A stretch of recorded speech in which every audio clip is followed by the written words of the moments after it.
Peace be upon you, friends. With you is your friend Darum. I ask you to support the channel by subscribing, liking, and posting motivating comments and an enjoyable viewing experience for you. Mom, I spoke to your aunt on the phone today truly. How is she? My mother. She is very sad and upset. May God help her. Why? What happened? Mom, her son had been complaining of pain in his chest for some time, and after seeing the doctor, he told him that he was suffering from a serious illness that he had no hope of recovering from. There is no power nor strength except in God. And what is his illness? I will not mention what the disease is, but I can say that its treatment is expensive, long, and painful. But what is important is what came to mind at that moment, which is a treatment that I read in one of Amar's books about that disease, which was an insect. Yes, an insect. Specifically a specific type of yellow one. But how do I tell my mother about this? And most importantly, how do I convince my cousin to take it? I tried to ignore the issue, but I felt a little remorse, even though I am not sure that the treatment will be successful. But I am certain that it will not harm him. After a little thought, I decided to pick up the phone and call my cousin, who was several years younger than me, and I simply told him that his treatment was to eat 7 of these insects without cookies, and it was better that they were still alive. Of course, he did not accept my words at first, but for some reason he said, "Okay, I will try." If despair enters a person's heart, he raises the white flag of surrender and submits without argument. If you're wondering, the answer is yes. He recovered after getting some of those insects and eating them. It is strange about the patient. What degree of despair can a person reach to do something like this in search of treatment and physical health? Praise be to God who has healed us in our bodies from what afflicts many of his creation. I was happy for him and sad for myself. Am I practicing sorcery? Does what you did fall under quackery? The man recovered. Is this what's known as folk medicine? But there are other things that do not fall under this name. Do you want another example? Let us go back to the farm then, specifically on the day when Yusef came to us with a large tray of sweets on the occasion of the arrival of his second child. And after each of us took a piece of it and offered congratulations, some expressed their joy and envy for Yusef because I would be free during his wife's postpartum period in her family's home. His wife was kind-hearted, but she was not good-natured by the way. He did not seem enthusiastic about our happiness for him. He complained about his daily visits to the doctor with his newborn daughter, and when we asked him about the reason, he said that she cries constantly and never sleeps except for a few minutes. As she was severely dehydrated because she was vomiting everything.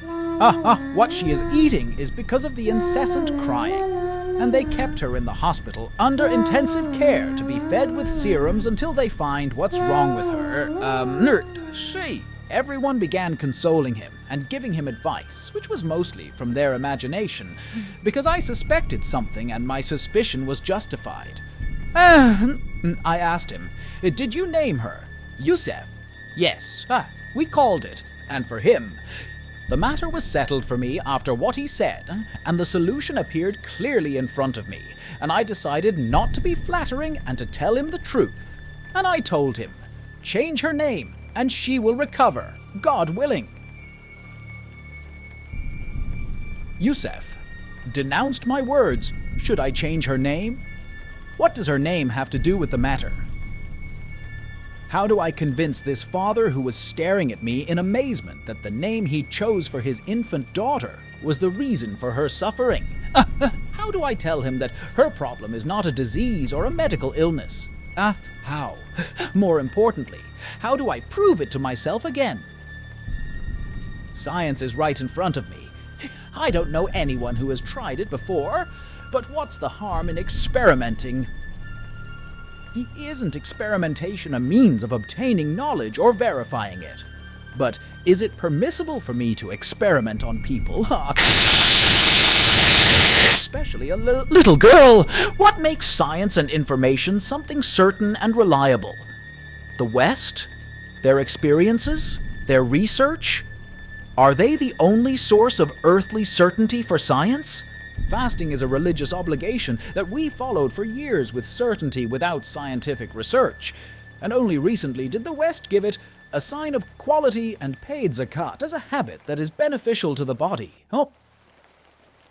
Were we ignorant when we fasted in accordance with our obligation, without paying attention to its worldly benefits? Absolutely not.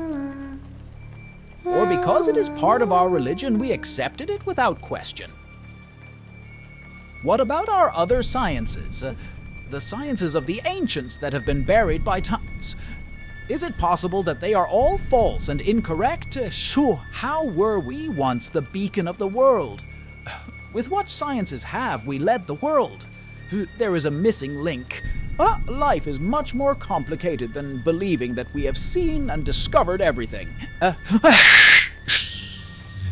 Yusef changed his daughter's name, and her problem ended immediately.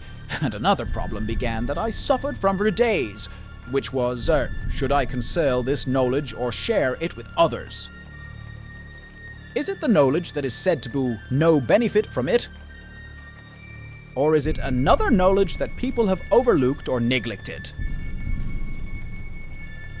At that time, I did not know. I really did not know. My friends, at first, did not always take my words and passing comments on some topics seriously, especially when they were different and conflicted with concepts they had believed in for many years. But with the repetition of examples like these that I mentioned previously, they developed a kind of belief in what I was talking about from time to time, and they began to, so to speak, they put that science to the test and experiment sometimes. Therefore, my advice to myself was, and still is, not to listen to anyone, but to use my mind from time to time and not fear the results, even if they clash with convictions dictated to me since childhood. I always remind her that she is not obligated to anything, provided that she does not let her fear of my ideas kill my mind. He saw me where I did not see him. There is a natural mental defense method for every human being that is similar in function to the body's immune system against diseases and viruses that invade it, which is that everything must have a logical explanation. And if the logical explanation is absent, that defensive method creates a temporary justification to take its place until that explanation comes that his mind can accept. And accept it.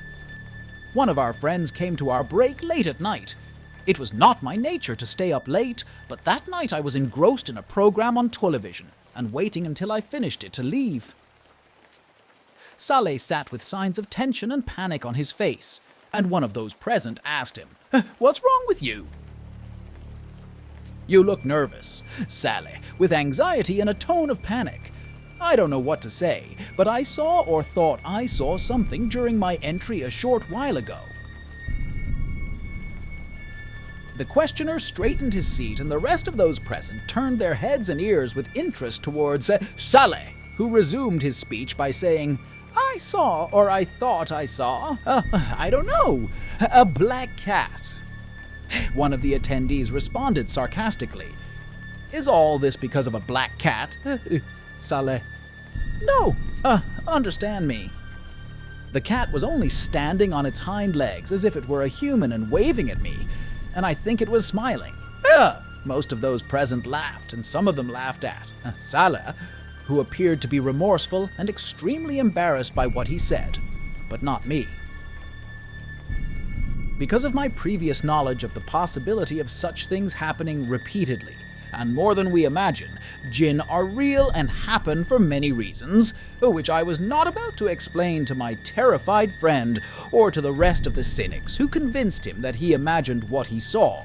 I could have remained silent, but that would be against my most important principles, which is presenting the truth no matter how annoying it is, because the degree of belief in the unseen varies from one person to another, and some limit it to what is mentioned to them from scientific and religious sources only, and reject everything else. This is okay and falls under the umbrella of freedom of thought and belief, but it is not a reason to refrain from presenting your opinion, and this as normal.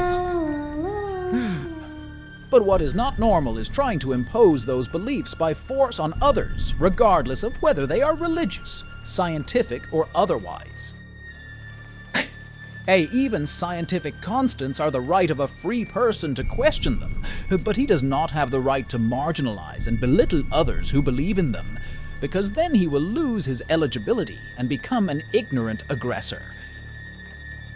There are still people who believe that the earth is flat to this day. Should we fight them? No.